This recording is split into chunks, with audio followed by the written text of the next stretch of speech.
नमस्कार मित्रों, अभिराम वाणी के मंच पर आपका हार्दिक स्वागत है। मैं हूं आपका मित्र उमेश महादोशी। समकालीन लोककथा स्वर्ण जयंती आयोजन के अंतर्गत आज प्रस्तुत है कार्यक्रम समकालीन लोककथा स्वर्ण जयंती विमर्श। इस कार्यक्रम के अंतर्गत निर्धारित विषयों पर दिए गए प्रश्नों के संदर्भ में लघु कथा समीक्षा समालोचना से जुड़े मित्रों के वक्तव्य आलेख रूप में प्रस्तुत किए जा रहे हैं। यद्यपि समकालीन लोक कथा के विभिन्न पक्षों पर एक अच्छी चर्चा के अनुमान के साथ इस कार्यक्रम को काफी व्यापक स्तर पर तैयार किया गया था, किंतु अपनी स्वीकृति के बावजूद अनेक मित्र परिस्थितियों अपने आलेख प्रस्तुत नहीं कर पाए। जिन मित्रों के आलेख एवं वीडियो हमें प्राप्त हो गए हैं, हम उन्हीं के साथ सीमित रूप में इस कार्यक्रम को प्रस्तुत कर रहे हैं। कार्यक्रम का प्रसारण प्रत्येक एकांतर शुक्रवार को किया जा रहा है। आज इस क्रम की तीसरी प्रस्तुति है। आज की प्रस्तुति में शामिल है चर्चित लोक कथाकार आदरणीय डॉक्टर लता अग्रवाल जी का आलेख, जिसका विषय है समकालीन लोक कथा 1971 से 2020 तक के सामान्य रूप से चर्चा में रहे मुद्दे। आलेख में हमारे द्वारा विषय से जुड़े जिन प्रश्नों के उत्तर की अपेक्षा की गई थी, वे इस प्रकार हैं। पहला प्रश्न है, समकालीन लोककथा के आरंभ यानी 1971 से अब तक सामान्य रूप से चर्चा में रहे मुद्दे आपकी दृष्टि में क्या क्या हैं? दूसरा प्रश्न, इन मुद्दों का समकालीन लोककथा के विधागत स्वभाव एवं रचना प्रक्रिया से क्या कोई संबंध रहा है? यदि हां, तो उसे स्पष्ट करें। तीसरा प्रश्न, इन मुद्दों की वर्तमान में यथार्थ स्थिति क्या है? और चौथा प्रश्न, इन मुद्दों की वर्तमान एवं भविष्य के संदर्भ में प्रासंगिकता को आप किस तरह देखते हैं? पांचवा प्रश्न है, कुछ मुद्दे लघु कथा में बार बार उठाए जाते हैं। उन पर समाधानपरक बहसें होती हैं, शांत हो जाते हैं, कुछ वर्षों के बाद फिर उठाए जाने लगते हैं। आपको इसके पीछे क्या कारण प्रतीत होते हैं? क्या यह अच्छी स्थिति है? क्या इस स्थिति से चर्चा के नए बिंदुओं की खोज एवं उन पर चर्चा के अवसर समाप्त नहीं हो जाते हैं? छठा प्रश्न, इस प्रसंग में किसी अन्य महत्वपूर्ण तथ्य को जोड़ना चाहें तो उसका भी स्वागत है। इस आलेख को YouTube मंच अभिराम वाणी पर अपलोड करने के साथ Facebook पर साझा किया जा रहा है। आलेख पर श्रोताओं द्वारा विषय से जुड़े प्रश्न किए जा सकते हैं। प्रश्न केवल Facebook के टिप्पणी कॉलम में ही किए जाएं और विषय से संबंधित होने चाहिए। अपने प्रश्नों की भाषा का कृपया ध्यान रखें। किसी को अपमानित करने वाली भाषा का प्रयोग न करें। प्रश्नों के जवाब भी Facebook पर टिप्पणी कॉलम में ही दिए जाएंगे। उनका कोई पूरक वीडियो जारी नहीं किया जाएगा, जैसा कि आरंभ में योजना बनाई गई थी। तो प्रस्तुत है समकालीन लोक कथा के 1971 से 2020 तक के सामान्य रूप से चर्चा में रहे मुद्दे विषय पर डॉक्टर लता अग्रवाल जी का आलेख। आइए लता जी, और प्रस्तुत कीजिए अपना आलेख। नमस्कार, मैं भोपाल से डॉक्टर लता अग्रवाल अभिराम साहित्यिकी के लघु कथा स्वर्ण जयंती महोत्सव में आप सभी का हार्दिक अभिनंदन करती हूँ। साथ ही अपने आलेख का वाचन करती हूँ। जीवन घटनाओं का नाम है। यहाँ निरंतर घटनाएं जन्म लेती रहती हैं। कुछ धीरे धीरे स्मृति पटल से धूमिल हो जाती हैं, तो कुछ अपनी अमिट छाप छोड़ जाती हैं। जो अमिट छाप छोड़ती हैं, वे लगातार भीतर खदबदाती रहती हैं और एक सामान्य इंसान के मस्तिष्क और व्यवहार पर अपना असर दिखाती हैं। किंतु कलमकार के पास चूंकि कलम का हथियार होता है, वह कल्पनाओं का धनी होता है, सो घटनाओं को मस्तिष्क में सुरक्षित कर भावपूर्ण अभिव्यक्ति को कागज पर उतार उसे साहित्य की धरोहर के रूप में संजो देता है। इसके अतिरिक्त साहित्यकार के पास दृष्टि का तीर होता है, जिससे वह उस घटना को भेद कर उसके आर पार देखने की क्षमता रखता है। उसे उलट पुलट कर सकारात्मक नकारात्मक पहलुओं पर विचार करता है। यदि वह इस कसौटी पर खरी उतरती है तब जाकर उसे साहित्य की विधा में ढालता है। यही साहित्य की सभी विधाओं की कसौटी है, जिसमें साहित्यकार लिखने से पूर्व स्वयं से प्रश्न करे कि आखिर वह इस भाव को क्यों रचना चाहता है। बदलते सामाजिक परिवेश से साहित्य भी प्रभावित हुए बिना नहीं रहता, क्योंकि साहित्य मानवीय मनोवृत्ति से पोषण पाता है। दूसरे जिस तरह बड़े बड़े अस्त्र शस्त्रों का स्थान अणु बम ने ले लिया है, ठीक उसी तरह बड़ी बड़ी कहानियों का स्थान भी लघु कथा में परिवर्तित हो रहा है। ऐसी घटनाएं जो समाज की विसंगतियों को बेपर्दा करती हैं, स्थितियों से आगाह करती हैं, अथवा कहें कि विसंगतियों के प्रति मन में विद्रोह उत्पन्न करती हैं, उसे लघु कथा का हेतु कहा गया है। दरअसल यह तीखे तेवर की विधा है। अब प्रश्न उठता है, आखिर लघु कथा है क्या? और आज जो कुछ लघु कथा के नाम पर लिखा जा रहा है वह कहाँ तक उचित है? कई सवाल उठ रहे हैं। यथा, क्या वह लघु कथा है? उसमें जो कथ्य लिया जा रहा है वह लघु कथा का है अथवा कहानी का? उसकी शब्द संख्या क्या लघु कथा के मानक पर खरी उतरती है? कभी काल दोष तो कभी पंच को लेकर सवाल उठते रहते हैं। प्रश्न सारे विचारणीय हैं, कारण जो मैं देख पा रही हूँ उसमें कुछ बिंदु हैं जिनको लेकर लघु कथा के आरंभिक दिनों से ही भ्रांतियां बनी हुई हैं। उसके स्वरूप, कथानक, शैली, विषय वस्तु आदि को लेकर सर्वसम्मति कहीं दिखाई नहीं देती। यही कारण है कि लघु कथा में एक रूपता नजर नहीं आती। मैं समझती हूँ यह लघु कथा के लिए चिंता का विषय है। बात यहीं से आरंभ करती हूँ कि जब हम एक रूपता की बात करते हैं तो मत विभिन्नता क्यों? कुछ लघु कथाकार चाहते हैं लघु कथा का अपना संविधान हो, तो कुछ इसे किसी चौखट में बांधने के पक्ष में कतई नजर नहीं आते। किंतु मैं समझती हूँ कोई तो चौखट हो, लघु कथा की पहचान बन सके। आज बिना चौखट के कई रचनाएं लघु कथा की दहलीज को पार कर लघु कहानी में प्रवेश कर रही हैं। विडंबना है कि इतने लंबे अंतराल के बावजूद लघु कथा का कोई ऐसा प्रारूप तय नहीं हो पाया है जिससे इसकी पहचान एक शब्द या एक वाक्य में की जा सके। कोई सर्वमान्य परिभाषा अब तक नहीं बन पाई है। हाँ, इतना अवश्य स्वीकार किया गया है कि लघु कथा को एक क्षण का चित्र कहा है।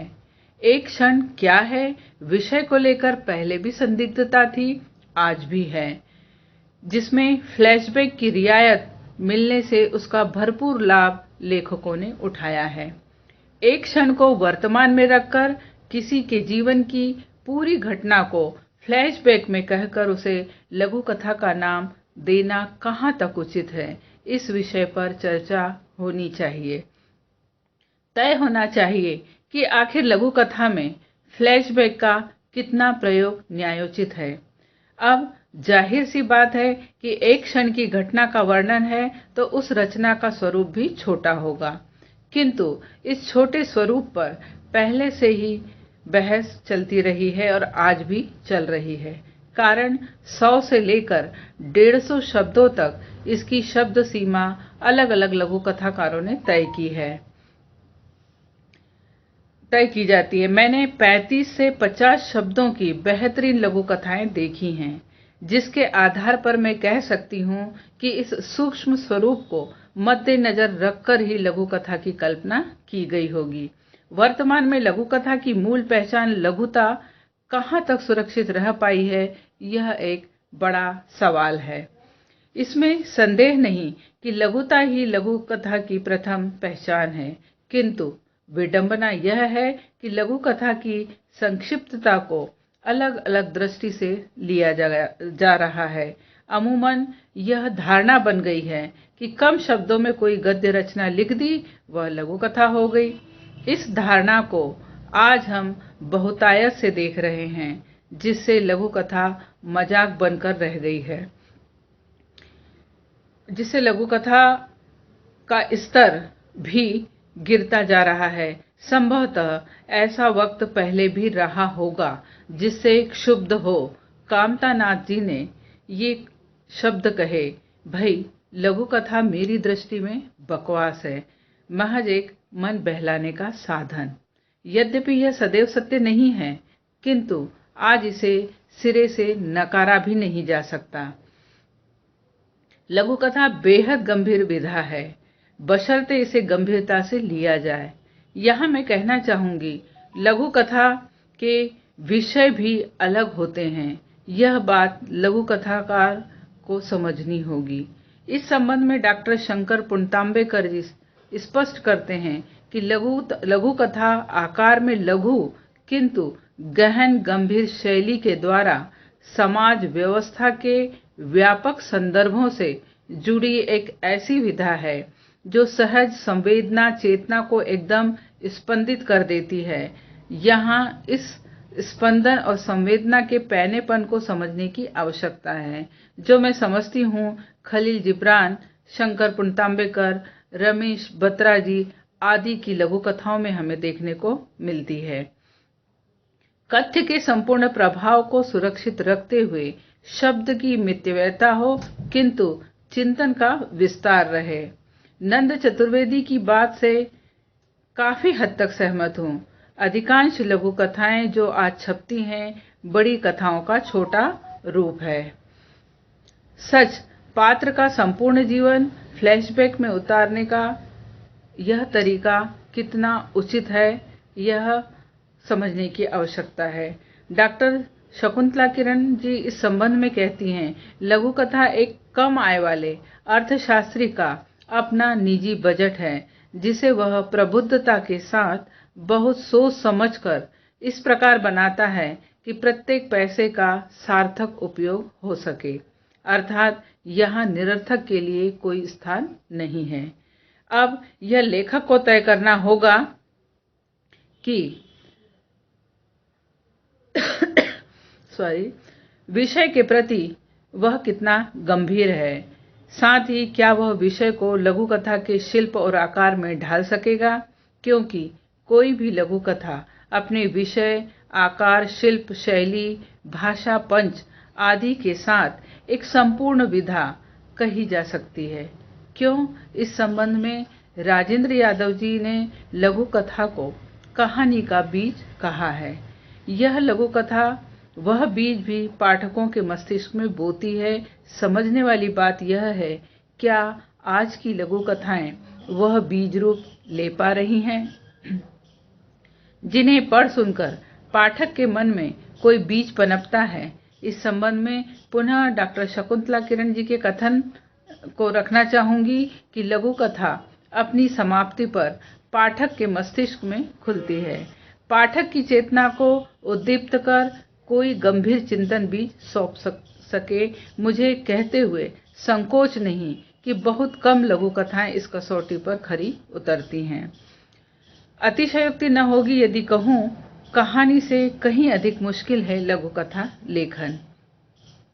कहानी हेतु लेखक के पास बड़ा कैनवास होता है अपने भाव, कथा वस्तु, शिल्प आदि को व्यक्त करने के लिए, किंतु लघु कथा में कम शब्दों में अपनी बात को कहने का कौशल चाहिए। अतः लेखकों को चाहिए कि जीवन के अणुओं को माइक्रोस्कोप में देखने का प्रयास करें, अर्थात सूक्ष्म दृष्टि।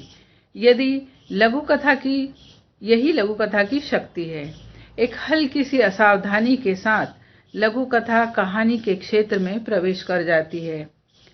वास्तव में लघु कथा जीवन के छोटे छोटे अंशों को सूक्ष्मदर्शी यंत्र से देखने की सी क्षमता है। इसके साथ ही यह नावक के तीर सी गंभीर और चेतना को झकझोरने वाली होनी चाहिए।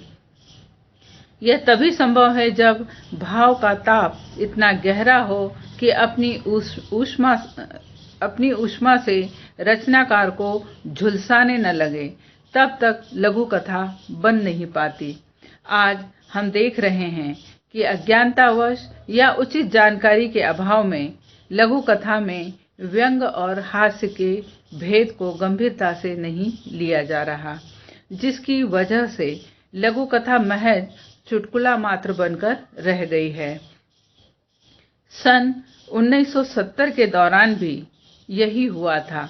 इससे लघु कथा को काफी क्षति का सामना करना पड़ा। परिणाम 80 के दशक में संपादकों ने इस पर लगाम कसी सो लघु कथा के स्तर से समझौता नहीं किया, किंतु आज ऐसी लघु कथाओं पर लगाम का अभाव तो है ही, उल्टे समझौते की स्थिति देखने में आती है।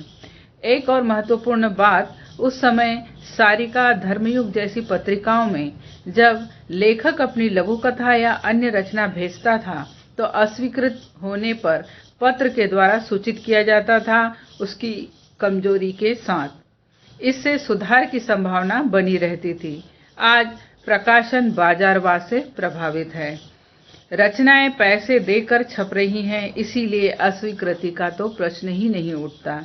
संतोष का विषय है कि ऐसे संकटपूर्ण समय में संरचना, लघु कथा कलश, दृष्टि, नई धारा आदि कुछ चुनिंदा पत्रिकाएं हैं जो लघु कथा को लड़खड़ाने से बचाए हुए हैं। लघु कथा की गंभीरता, तीखे तेवर को बचाए रखने के लिए ऐसे प्रयासों की महती आवश्यकता है। अतः लघु कथा, कहानी, बोध कथा, भाव कथा, चुटकुले और लतीफे में अंतर है, इस बात को समझने की आवश्यकता है। बोध कथा आपको मार्ग दिखाती है, उस पर चलना न चलना आप पर निर्भर है। भाव कथा आपके विचारों में बदलाव लाने का प्रयास करती है, जबकि लघु कथा इन दोनों से परे विसंगतियों के विरोध में आपकी चेतना को जागृत करती है। वसंत निर्गुणे जी कहते हैं, लघु कथा वह जो पाठक को विसंगतियों के विरोध में तिल मिलाकर खड़ा कर दे। यही तेवर उस लघु कथा को कालजयी बनाता है। आज लघु कथा में वह तेवर नहीं आ पा रहे, अतः इसके लिए लघु कथाकारों को आत्म मूल्यांकन की आवश्यकता है। लघु कथा में एक चर्चा तब भी रही, वही चर्चा आज भी कही जा सकती है कि लघु कथा में अमूर्त कथानक कम विकसित हुए हैं। कारण जो भौतिक रूप में उपस्थित है उसे लिखना आसान है, अतः कोई भी प्रत्यक्ष घटना लेखक के मस्तिष्क में लघु कथा का आकार फौरन ले लेती है, किंतु अभौतिक यथा मन के भाव, अंतर्द्वंद, पीड़ा जो अव्यक्त है उसे शब्दों में व्यक्त करना निसंदेह कौशल का कार्य है। इसके लिए साहित्यकार को श्रम की आवश्यकता होती है। आज इस श्रम से या तो लेखक बचना चाहता है या फिर उस भाव तक उसकी दृष्टि ही नहीं जाती। यह स्थिति पहले भी थी, आज भी यथास्थिति बनी हुई है, जबकि यह दौर मानसिक हताशा, पीड़ा और अंतर्द्वंद का दौर है। हर मन में महाभारत मचा हुआ है। अगर लघु कथाकार मन की उस गहराई को शब्दों में उतार सके तो मैं समझती हूँ लघु कथा का प्रभाव द्विगुणित हो जाएगा। दूसरे शब्दों में कहूँ, लघु कथाओं को समकालीन होना चाहिए। पात्रों को लेकर वही लघु कथाएं श्रेष्ठता की गिनती में आती हैं जिसके पात्र विपरीत परिस्थितियों से समझौता नहीं करते, बल्कि जूझते हैं। जीवन संघर्षों को लेकर उनके भीतर विद्रोह का भाव होता है, किंतु लेखक इस भाव को कितना बेहतर और सजीवता से प्रस्तुत कर पाते हैं, लघु कथा वहां बनती है। अंतर्द्वंद को प्रस्तुत करना एक कला है। अगर लेखक इससे कामयाब होता है तो निश्चित वह लघु कथा पाठकों के दिल तक पहुंचती है। चरित्र को लेकर लघु कथा में विश्लेषण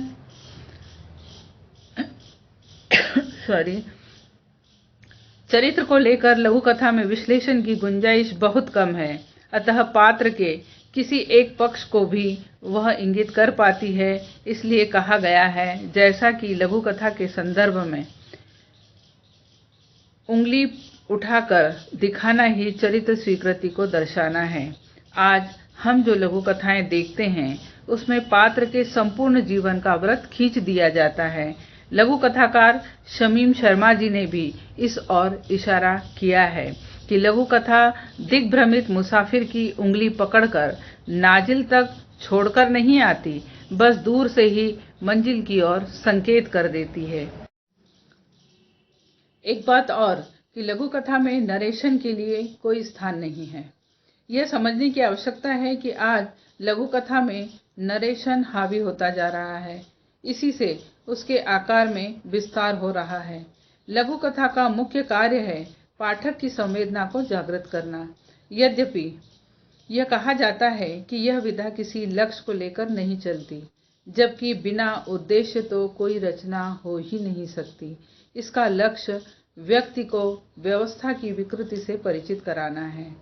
हाँ, 1960 से 70 और 75 के दशक तक लघु कथा विधा अपने अस्तित्व को लेकर संघर्षरत थी।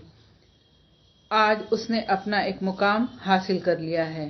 कोई भी विधा तभी अस्तित्व में रहती है जब वह युगीन परिस्थितियों के साथ तालमेल बैठाती है, वक्त की शिलाओं से टकराती है, मुंह नहीं छुपाती। इस दौर में 80 तक अच्छी लघु कथाएं लिखी गईं, जिसमें कई बड़े बड़े लेखक आए, जिसमें रमेश बत्रा जी, चित्रा मुदगल जी, अवध नारायण मुदगल जी, भगीरथ परिहार जी, पुष्करणा जी आदि थे। यह एक आंदोलन सा चला। 90 के दशक तक आते आते लघु कथा के स्तर में गिरावट आई। 3 दशक तक धमाके से रचनात्मक लेखन हुआ। फिर लघु कथा के नाम पर वही हास्य, व्यंग और चुटकुलेबाजी सामने आई, जिससे लघु कथा को बहुत क्षति पहुंची। लघु कथा के सही रचनाकारों ने रचनाएं देना बंद कर दिया। इसी बीच नई कहानी का दौर शुरू हुआ। तब लघु कथाकारों का ध्यान उस ओर चला गया। महिलाएं बड़ी मात्रा में नई कहानी से जुड़ी और खूब चर्चा में आईं। परिणाम लघु कथाओं का छपना प्रभावित हुआ।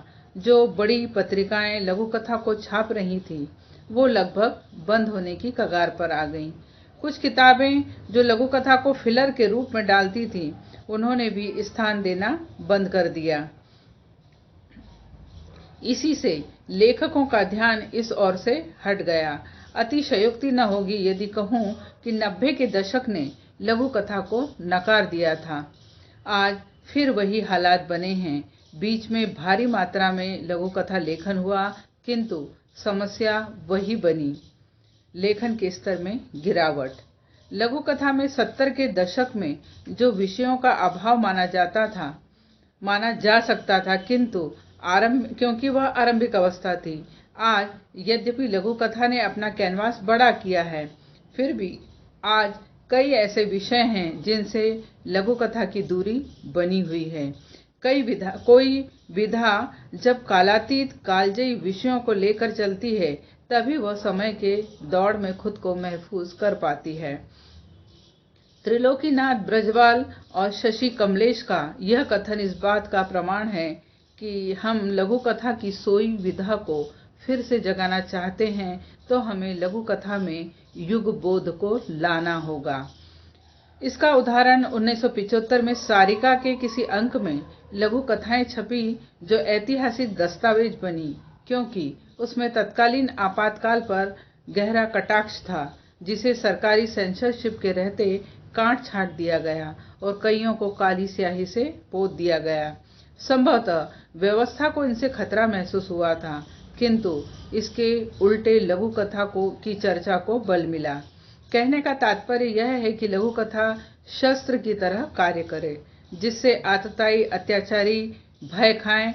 आज लघु कथा मन और मस्तिष्क से टकराकर सीधे आगे बढ़ जाती हैं, न कोई स्थायी प्रभाव और न ही भय जागृत करती हैं।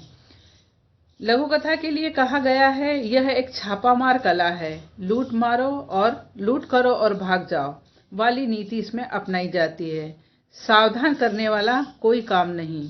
आज की लघु कथाएं पाठकों को घटना के प्रति सचेत करती हैं, जबकि लघु कथा का स्वभाव है अचानक चोट करना। विष्णु प्रभाकर जी का कथन इस बात को समझने के लिए पर्याप्त होगा कि लघु कथा की विशेषता चौंकाना नहीं, न मात्र स्तब्ध करना है, वह तो शुद्ध रूप में विराट जीवन की व्याख्या करती है। इस संबंध में डॉक्टर सतीश दुबे जी का कहते हैं कि इसकी मारक शक्ति इतनी तेज और संवेदना के तंतुओं को प्रभावित करने वाले तत्व इतने शक्तिशाली होते हैं कि उनका प्रभाव अभूतपूर्व होता है। मुकेश प्रत्यूष जी के इस विचार को देखें कि लघु कथा बिजली के तार का एक छोटा सा हिस्सा है, छुअन की देर है कि शरीर का रेशा रेशा झंझना देगा। क्या आज लघु कथा में यह झंझनाहट का गुण है? लघु कथाकार समाज स्वयं मनन करे। अमूमन लघु कथा और कहानी के भेद को कई लेखक गंभीरता से समझ नहीं पाए। ऐसे विषय लघु कथा के खाते में डाल दिए गए जो अपने में कहानी की सामग्री समेटे हैं, जबकि कहानी की अपेक्षा लघु कथा की गति तीव्र होती है। यहाँ यह भेद समझने की आवश्यकता है। कहानी अपनी रफ्तार में लेखक के साथ पाठकों के दिमाग में भी रफ्तार पाती है, जबकि लघु कथा, जैसा कि भगवती प्रसाद द्विवेदी जी कहते हैं, एक न्यूट्रॉन बम है जो विस्फोट होते ही अंतर्मन को आंदोलित कर देती है। पूरन मुदगल जी ने इस भेद को बहुत सरल शब्दों में व्यक्त किया है। उपन्यास को यदि हम रमणीय उद्यान कहें और कहानी को एक ऐसा गमला जिसमें एक ही पौधे का समुन्नत रूप दृष्टिगोचर हो, लघु कथा को डाली से तोड़े हुए ताजे फूल की उपमा दी जा सकती है। यहाँ ताजे फूल को समझने की आवश्यकता है। निसंदेह यह ताजगी से आशय कथानक शैली, विषय चयन और शिल्प की अर्थात कथ्य तथ्य और जीवन मूल्य की खुशबू से है। लघु कथा की तासीर को अगर देखें तो यह इस विधा का घनत्व अधिक है। मेरा आशय लघु कथा महज उतनी नहीं होती जितनी शब्दों में दिखाई देती है। यह शब्दों के अंतराल, मेरा मतलब शब्दों के बीच में जो गैप होता है उससे है, उसमें कहीं अधिक बोलती है। प्रत्येक पाठक को अपनी सोच होती है। निर्भर करता है कि वह लघु कथा को किस अर्थ में समझ रहा है। जिस लघु कथा के जितने अधिक अर्थ पाठक ग्रहण करता है, मैं समझती हूँ वह लघु कथा उतनी सफल होती है।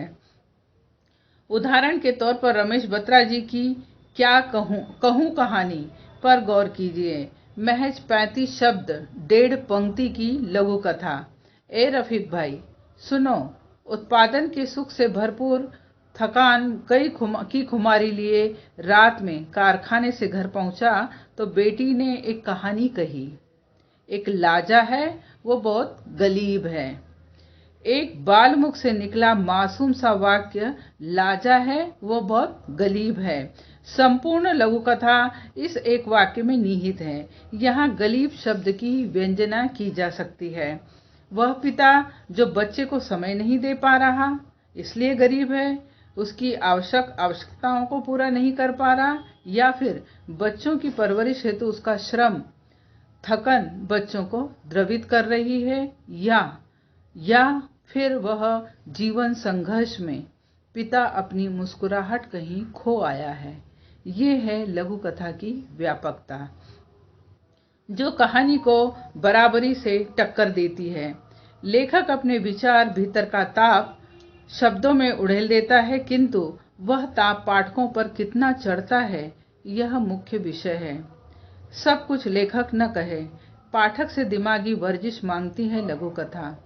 आज लघु कथा में सचेत पाठक वर्ग का अभाव महसूस होता है, क्योंकि इस विधा को समझने के लिए एक विशेष मानसिकता की आवश्यकता है। लघु कथा की तासीर की बात करें तो इस संबंध में कुछ चिंतकों के विचार मुझे योग्य लगे। प्रथम राजेंद्र पांडे उन्मुक्त जी, जिनका कहना है लघु कथा तपती जेठीली धूप जैसी तल्ख तासीर वाली अथवा अकोड़े के दूध के समान धवल तो हो, जिसे पचा पाना तो दूर पिया भी न जा सके, किंतु घावों को राहत अवश्य पहुंचाती हो। बहुत बढ़िया पंक्ति है। यहाँ उन्होंने अकोड़े के दूध से तुलना की है, जिसे पेय के रूप में देखें तो यह विषैला माना जाता है। किंतु अगर औषधि के रूप में देखें तो यह असाध्य रोगों के लिए भी बेहद उपयोगी है। लघु कथा को भी यदि पाठक सुनकर भीतर पचा ले तो कथा निष्फल हो जाती है। बात तो तब है कि पाठक कथा सुनने के बाद अत्याचार अनाचार के विरोध में खड़ा हो जाए, वह सार्थक लघु कथा है। जैसा कि हुमायूं निसार फैजाबादी कहते हैं, लघु कथा उस नंगी असलियत को बेपर्दा करती है जिसे लोग अक्सर नजरअंदाज कर देते हैं। लघु कथा को लेकर 3 मुद्दे सदैव चर्चा में रहे, प्राचीन समय में और आज भी। कालदोष, पंच और लेखकीय प्रवेश। कालदोष को लेकर अभी भी कई लघु कथाओं में भ्रांतियां बनी हुई हैं। कथा किस क्षण कालदोष से ग्रस्त हो जाती है और क्यों, इसे अब भी समझने की आवश्यकता है। दूसरे, पंच, जिसे अजातशत्रु जी तेजाबी वाक्य कहते हैं। इस विषय पर जब हम चर्चा करते हैं तो प्राचीन लघु कथाकार प्रेमचंद, जयशंकर प्रसाद आदि की लघु कथाओं को उदाहरण के रूप में रखते हैं। अगर गौर करें तो हमें उनमें ऐसा कोई तेजाबी वाक्य दिखाई नहीं देता। अतः मैं समझती हूँ पंच हेतु नश्तर युक्त शब्द का होना आवश्यक नहीं, भाव भी पंच हो सकता है जो उनकी लघु कथाओं में दिखाई देता है। रही बात लेखकीय प्रवेश की, मैं में लेखक उलझ जाता है। कौन सा मैं लेखक का है और कौन सा पात्र का। लघु कथा के वरिष्ठ समीक्षक श्री BL आच्छा जी ने भी अपनी समीक्षा में लिखा है कि संवाद में लेखक पात्रों में छुपकर न बोले, रट्टू तोते की तरह। इसके अतिरिक्त भी उन्होंने सार्थक लघु कथा के लिए जो टिप्स दी वह ध्यान देने योग्य हैं। लघु कथा में चरित्र का विकास इतना महत्वपूर्ण नहीं जितना चरमांत के लिए उस चरित्र की सिद्धि। भाषा के तमाम घटक यदि यथार्थ के नुकीले शीर्ष तक ले जाएं, भाव तरलता में रूपांतरित करें, नए तर्क से पाठक की चौखट को खटखटाएं, नए शिल्प में प्रभावक बने, पुराने शिल्प में नए संवेदना के संवाहक बने, तो लघु कथा पाठक की पूंजी बन जाती है। निसंदेह एक अच्छी लघु कथा के लिए ये बातें महत्वपूर्ण हैं। एक कड़वा सच किंतु महत्वपूर्ण तथ्य जो हम सभी जानते हैं, आज साहित्य पर राजनीति हावी हो रही है। लघु कथा इससे अछूती नहीं है। समय समय पर लघु कथा के बहाने स्वयं का तिरंगा लहराने वालों ने भी लघु कथा को बहुत चोटिल किया है। स्मरण रहे, साहित्य राजनीति को सहारा दे तो सकारात्मक पहलू सामने आते हैं, किंतु जब साहित्य स्वयं राजनीति के आश्रय चलेगा तो साहित्य का बेड़ा गर्क होना ही है। बेहद अफसोस के साथ कहती हूँ कि लघु कथा आज भी राजनीतिक कुचक्रों में उलझी हुई है। इन सब बिंदुओं के बावजूद एक प्रमुख बिंदु है लघु कथा की समीक्षा। समीक्षा किसी भी विधा को मांझती है। फिर फेसबुक ने तो वाह वाह का लिहाफ ओढ़ रखा है, जिसके तले कुछ कमजोरी दिखाई ही नहीं देती। न ही लेखकों में वह धैर्य है कि वह अपनी रचना की संभावना देख और सुन सके। इसमें सुधार की संभावना समाप्त हो गई है। मैं समझती हूँ यह लघु कथा के स्तर में आई गिरावट का एक बड़ा कारण है।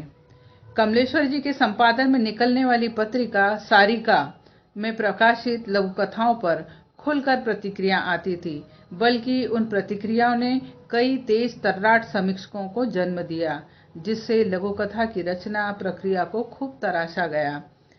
परिणाम लघु कथा निखर कर आई और आज जो विधागत मान्यता लघु कथा को मिली है उसके पीछे उन समीक्षकों की महत्वपूर्ण भूमिका है। आज वह वातावरण विरले ही देखने को मिलता है। लघु कथा साहित्य जब तक समीक्षा में शामिल नहीं होगा तब तक इस विधा में निखार नहीं आ सकता। लघु कथा को इंतजार है उस समय का जिसे पढ़कर एक स्वर में सब कह उठें, वाह, यह है लघु कथा। इसके लिए अभी वक्त लगेगा। लघु कथाकारों को साहित्य की इस विधा में अभी और अपनी निष्ठा की आहुति देने की आवश्यकता है। धन्यवाद। मित्रों, यह था आदरणीय लता अग्रवाल जी का आलेख समकालीन लघु कथा के 1971 से 2020 तक के सामान्य रूप से चर्चा में रहे मुद्दे। इस आलेख और उससे जुड़े विषय पर आपके मन में कोई प्रश्न उठता है तो आप पूछ सकते हैं। पुनः दोहराना चाहूँगा कि अपना प्रश्न इस आलेख की फेसबुक पोस्ट के टिप्पणी कॉलम में ही पूछें। इस योजना का अगला आलेख एकांतर शुक्रवार को प्रस्तुत किया जाएगा। अगली प्रस्तुति में आपसे रूबरू होंगे लघु कथा समालोचक डॉक्टर पुरुषोत्तम दुबे जी। उनके आलेख का विषय है लघु कथा में आरंभ एवं समापन बिंदु और उसकी रचना यात्रा। अब हम लेते हैं आपसे विदा। समकालीन लघु कथा स्वर्ण जयंती की हार्दिक शुभकामनाएं। अपना और अपनों का बहुत ध्यान रखिएगा। नमस्कार मित्रों।